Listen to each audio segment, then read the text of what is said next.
தமிழ் சினிமாவில் முன்னணி நடிகராக புகழின் உச்சத்தில் வலம் வருபவர் விஜய்.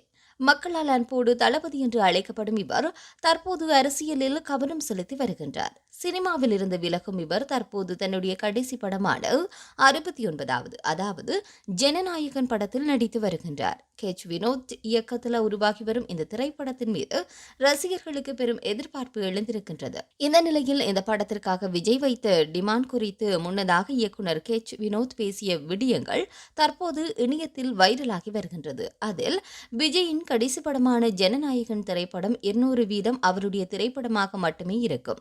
மக்கள் அனைவருக்கும் பிடிக்கும் வகையில் ஒரு கமர்ஷியல் படமாக இந்த படம் இருக்கும். இந்த படம் தொடங்குவதற்கு முன்பு விஜய் என்னிடம் ஒரு டிமாண்ட் வைத்தார். அது என்னவென்றால், என் படத்தை அனைத்து வயதினரும் மற்றும் அரசியல் கட்சியினரும் பார்ப்பார்கள். அதனால் இந்த படத்தில் யாரையும் தாக்கும் வகையில் எடுக்காமல் லைட்டான விஷயங்களை மட்டும் வைத்து எடுக்குமாறு கேட்டுக்கொண்டுள்ளார் என்று தெரிவித்திருக்கின்றார்.